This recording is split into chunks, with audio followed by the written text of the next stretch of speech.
Alright guys, here's part 2 of the Massive Asylum layout.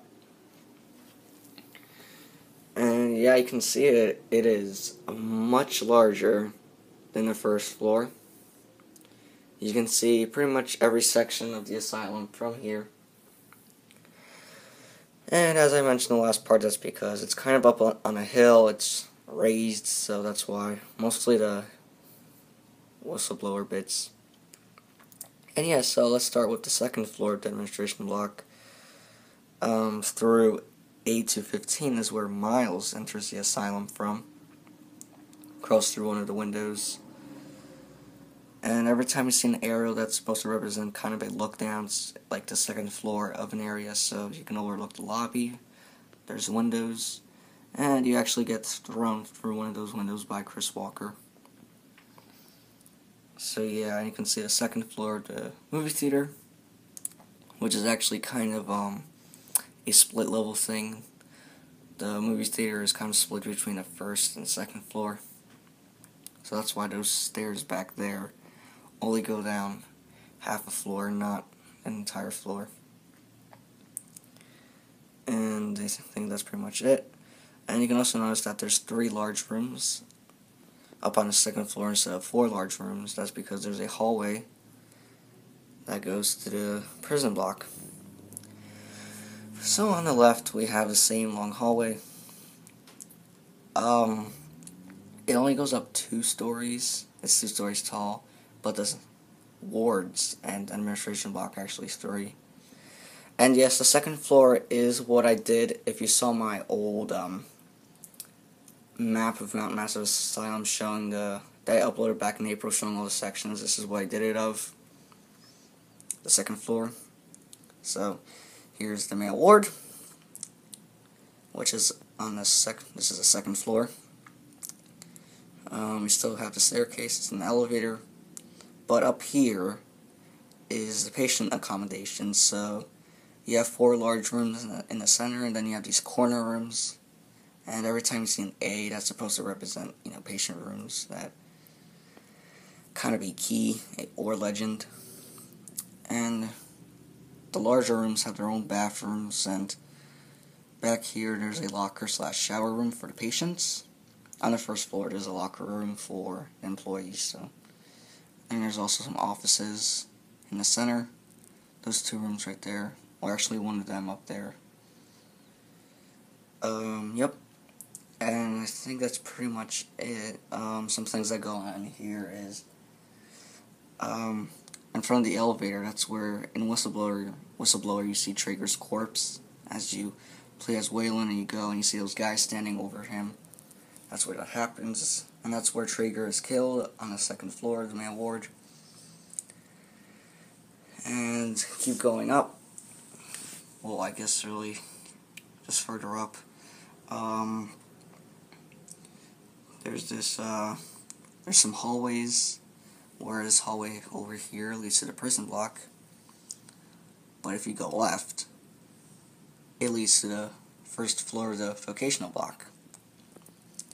So the vocational block is kind of interesting. It's there's a lot of large rooms in it, which is why you see a lot of columns everywhere, all the black squares. That's why. And yeah. And there's a courtyard in the center of it. Also right next to it there is the main staircase. Well, there's only one staircase. And the elevator.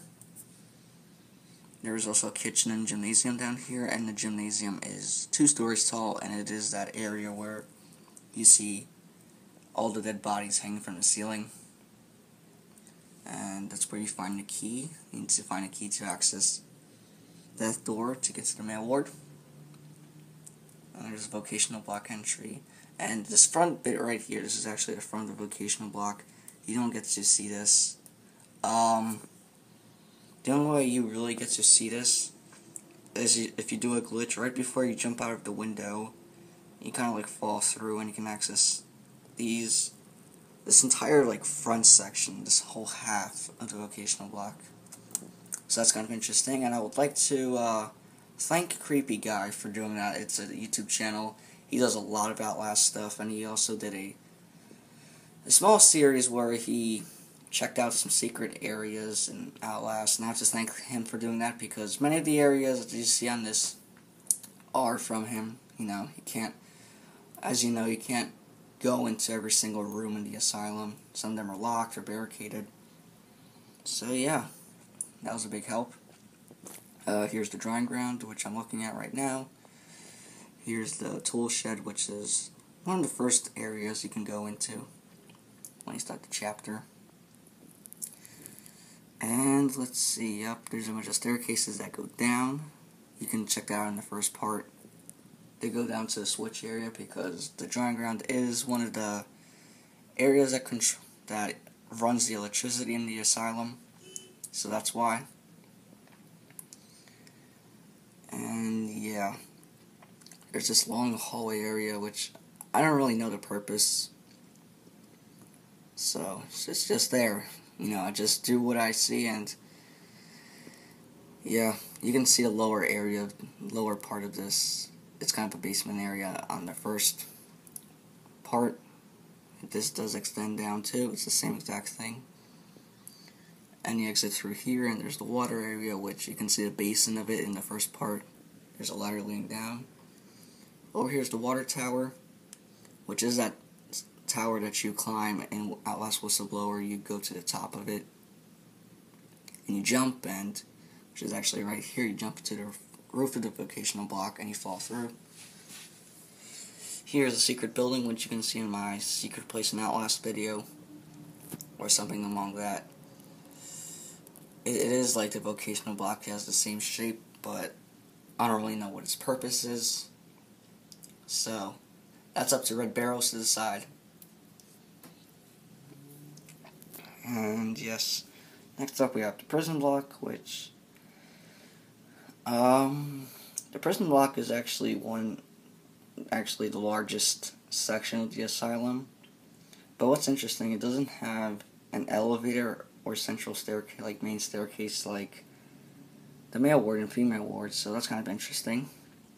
But it does have 4 smaller staircases, just like the wards. In the center, there's a large prison area. And you can see I did add some furniture, like in the cells. So each cell has a bed with a nightstand next to it, a toilet, and a sink. And this does go up 3 stories tall. So it is one of the last areas in the prison block chapter. And you go to the shower rooms, which is in the back. The solitary confinement cells continue up here. There's only 5 of them up here on the first floor. There are 10. So that means for each wing, each section, there are 15 cells, making a total of 30 solitary confinement cells. And you can see there's a staircase that leads down to the lower portion. In this area, you get chased by Chris Walker. If you remembered, you turn on the decontamination chamber and you run, and you get thrown out of the window due to an explosion. And you land on a pile of dead bodies, and this is that area.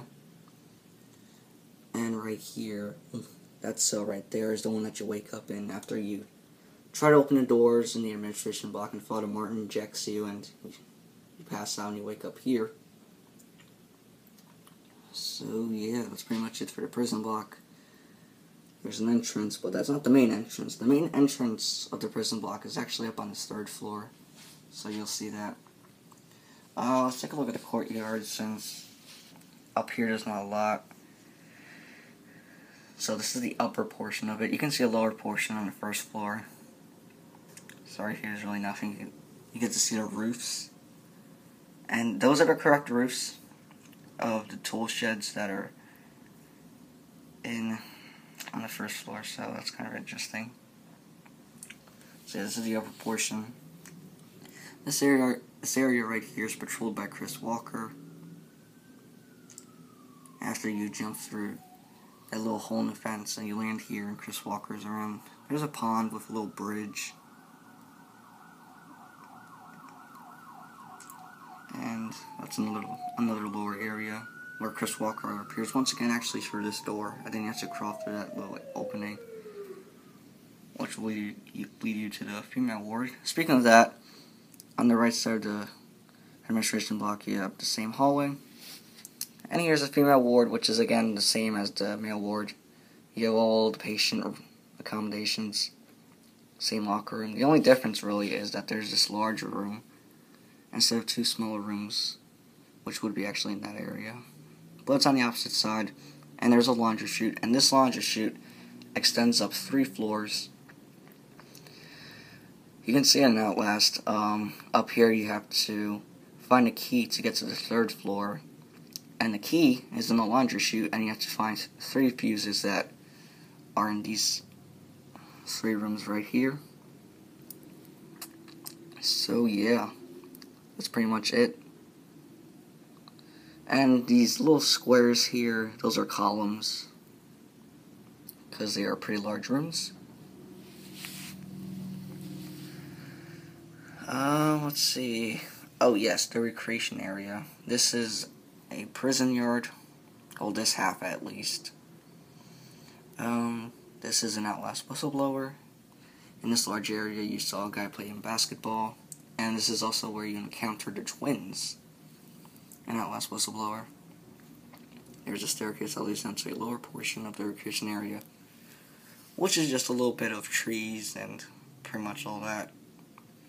But here is the hospital, the 1st floor. And this is an Outlast Whistleblower.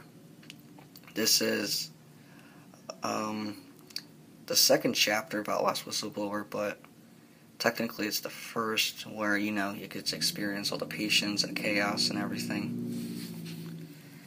So yeah, that's right, you wake up in that middle room, you're watching the morphogenic engine, and someone lets you out, and you make your way through all the rooms.